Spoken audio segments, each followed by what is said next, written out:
and welcome to the first episode of the First Timers Club. My name is Megan and I work at ESPC, and if you already listened to our other podcast, the ESPC Property Show, you might recognise me from there. We had so much success of our first time buyer episodes on that podcast that we decided to create another feed purely for first time buyer content, because we understand that there are a lot of first time buyers out there and we really want to gift you with as much knowledge on the process as possible as you start out your journey of buying your first home. So the idea behind this podcast is just that. I will hopefully act as a guide to guide you through all the different parts of the home purchasing process. I'm going to be joined by loads of experts in their fields to discuss loads of topics.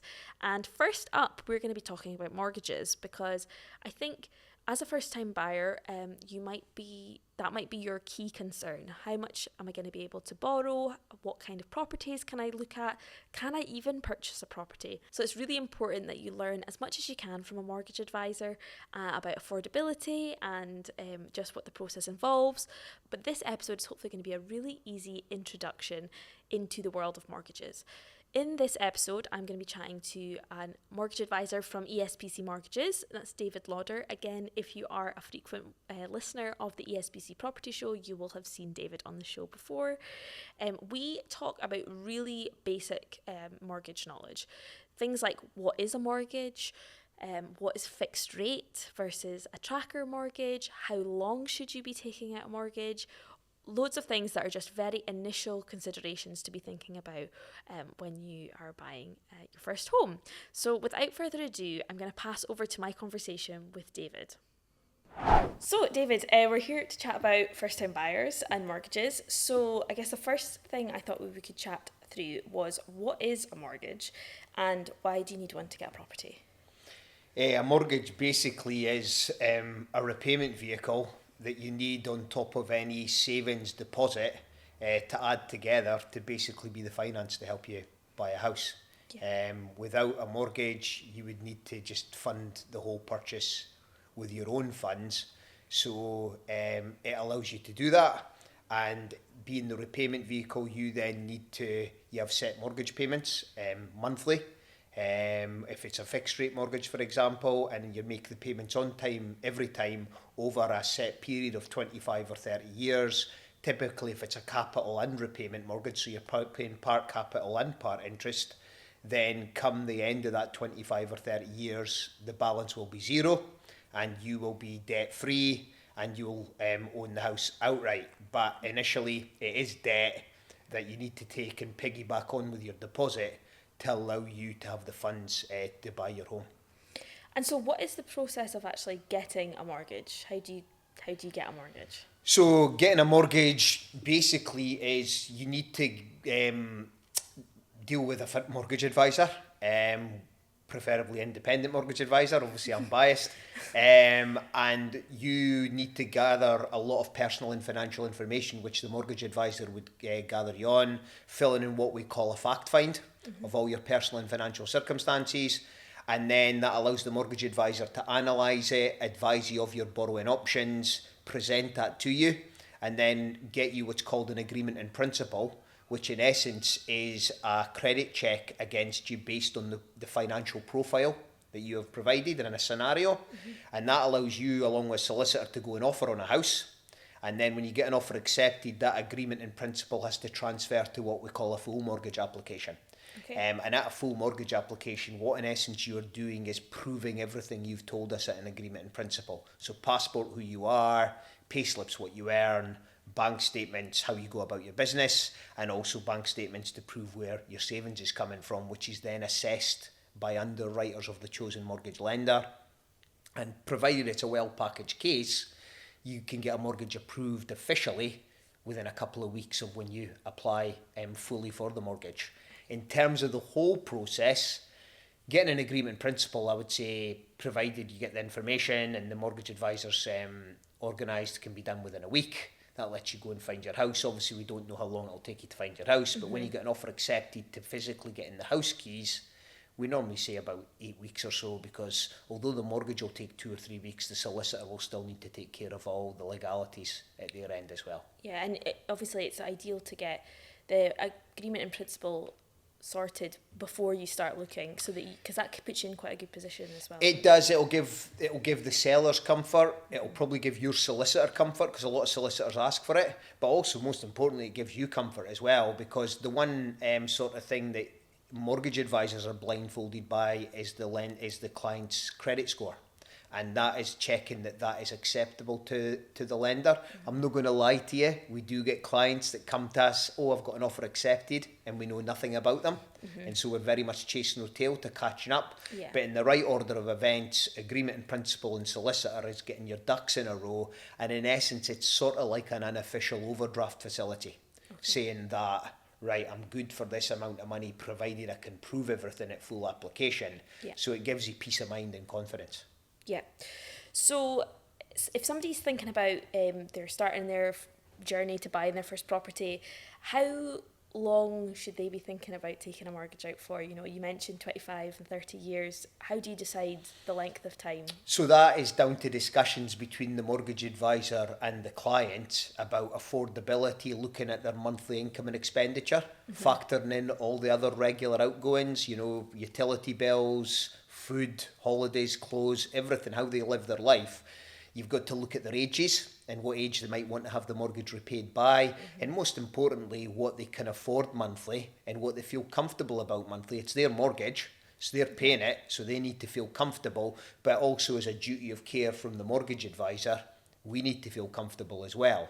Yeah. Obviously, if you're applying at an older age, in your 40s, 50s, etc., you might not have as big a choice of how long you want to make that mortgage. Mortgages are typically for first-time buyers in their 20s and 30s, provided, you know, typically 25 to 30 years. It's not a one-size-fits-all, but that's typically, but if you're in your 40s and 50s, normally, if you're intending to work to age 70, for example, the mortgage lender and the mortgage advisor, provided it's affordable, want the mortgage repaid by age 70. Yeah. So it's not one size fits all. It's very specific to your needs, but it's about getting to know your client. Yeah, no, that all makes sense. So if somebody has chosen a mortgage, but it has, I mean, right now we've seen quite high interest rates over the last couple of years. If somebody picks a mortgage and it has a high interest rate and then the rates fall, can they change to a lower interest rate? The answer is yes, they can. Whether they should or not is highly debatable. If they've secured the fixed rate and it's commenced and the mortgage is commenced, they are in essence what we call locked in. And it will be locked in for either a 2-year fixed rate, 3-year fixed rate, 5-year fixed rate. And because you've signed up for that, that's you saying to the chosen mortgage lender, for that period of time, I'm going to be loyal and faithful to you. Now, you can get out of it if you wanted to sell your house, or you came into a lot of money and wanted to pay the mortgage off, etc., or you simply thought, I want a lower rate. But you would definitely need to seek independent advice on that, because what you also need to factor in is what we call an early repayment charge.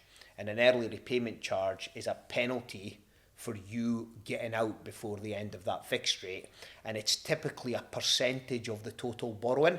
So for example, if you borrow £100,000 and the penalty is 2%, then you've got £2,000 penalty.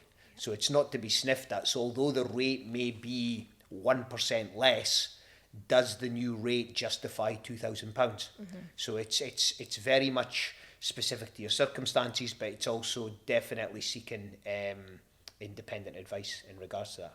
And can you pay more than your repayment amount every month? Yes, you can, and I am a total geek with this. I totally love it, and I would totally recommend that you should if you can. It's very powerful. Typically, the standard is 10% per annum of the total capital balance. So again, using my example, £100,000. If you borrow £100,000 in year one, on top of your normal mortgage payments, you could pay an extra £10,000. Okay. Now, where does that money go? That money goes straight into your mortgage account. It has no interest affiliated to it, and it knocks the capital down. And provided you continue to keep your mortgage payments the same, then it will start to knock months and years off your total mortgage term. So if you started with 30 years and you paid 10 grand in, typically the lender, when you're doing that, should be able to say, all things being equal, your mortgage term is now 29 years, 28 years, 27 years. So what you're doing is you're paying back your debt quicker. NatWest, for example, as well, come to mind. They actually offer a 20% overpayment facility. So that gives you even more options to pay it back quicker. And when we say overpayments, we don't just mean lump sum payments.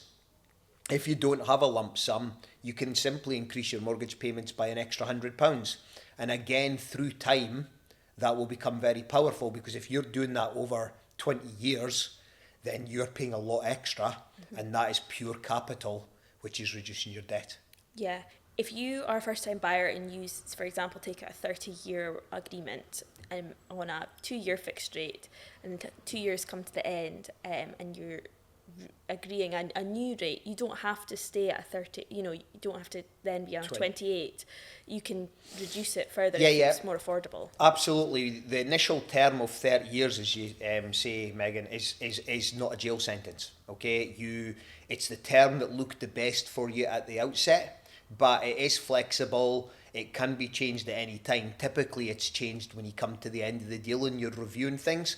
The only thing you have to be aware of is if you're changing the amount of borrowing or the term of your mortgage at the end of the fixed rate period, then typically there will be another assessment by the chosen mortgage lender. And all they're doing is they're just saying, can this client afford to knock 3 years off their mortgage term or not? And then provided you are approved for the mortgage reduction, term reduction, then yes, you can reduce that, absolutely. Because we understand that, as people get older, often their circumstances can get stronger, doing better in jobs, job promotions, etc. So you can do it that way officially, or going back to my last point, unofficially, you can use the overpayment facility. And you could actually, as long as you're disciplined, you can make the overpayments that would be in line with a 25-year term or a 20-year term, without that assessment, but you just choosing to do it yourself. Okay. And so we've mentioned, you've probably already kind of covered this in what you said, but just to be really clear about it, what is the difference between a fixed rate term agreement and then a tracker agreement? So a fixed rate term is sort of what it says on the tin. It's basically a fixed monthly repayment for a set period of time. Typically with mortgages, the preferential periods are normally 2 years, 3 years, 5 years, sometimes 10 years as well. And what that means is if you're on a rate of 4.5% and your payments are £500 a month for 2 years, your payments will remain that unless you choose to pay extra for that period of time, regardless of what's happening in the big bad world with interest rates, Bank of England, etc. So it gives you stability, it gives you a fixed monthly payment, and it gives you peace of mind. If you're on a tracker rate, it will typically track normally the Bank of England base rate with most providers, and that Bank of England base rate is reviewed typically once a month. And if they choose, like they did last month, to reduce their this month, in August, if they choose to reduce that, then your mortgage rate will go down in line with the Bank of England going down, because it will be typically set at a set margin above the Bank of England. So if it's 1% above the Bank of England base rate and the base rate goes down by 0.25%, then your rate goes down by 0.25% as well. So all you're needing to ask yourself there is, what is your attitude towards risk? And do you have the tolerance for your payments to go up or down? And I suppose the other thing is, what is your opinion of interest rates? Do you think they're going to go down? And if you do, that might be the right fit for you. But it's not one size fits all. It comes down to the client. And what you also find is that the tracker rates, because there's a lot of speculation that rates will go down through time in the next year or so, they are priced accordingly. So they are typically slightly at a premium from the fixed rate, because banks aren't stupid either. They think the same. Okay. No, that's really great, David. So I guess for anybody listening and watching, what is the best way for them to find out more about getting a mortgage? I think the most thing is, it's because it's very case specific to their circumstances, is to have a chat with a mortgage advisor, who will then be allowed to ask certain questions that will help paint a picture for them. And what I'm talking about is having a good understanding of what your income is, having a good understanding of what debt commitments you have, Do you have any children? Do you have childcare costs? And also what sort of size of deposit you have. And from that, a mortgage advisor should be able to give them a ballpark figure of what they can borrow, what their monthly payments might look like. And in a simple initial chat, that will give the client a flavour of what houses they can and they can't afford and what they should be targeting. And if that is like satisfactory to them, then everything needs to be firmed up with agreement and principles, etc. But an initial chat will certainly be able to point them in the right direction. Okay, so that was my chat with David. I'm going to be back next Monday with another episode where my chat with David continues, and we're going to chat more about affordability and savings. So if you're interested in that, please give us a subscribe wherever you're watching or listening, and you'll be notified of when our next episode drops. Also, if there's something that you want to ask a question about that we covered today, or any part of the first time buyer process, please do get in touch with us. We would love to answer your question on the podcast. So you can get in touch with us by emailing us at marketing@espc.com, or if you're watching us on YouTube, you can drop us a comment and we will definitely get your question answered on an upcoming episode of the show. So we hope you enjoyed that episode, and I really hope that you'll come back for episode 2, and otherwise we will see you next week. Bye.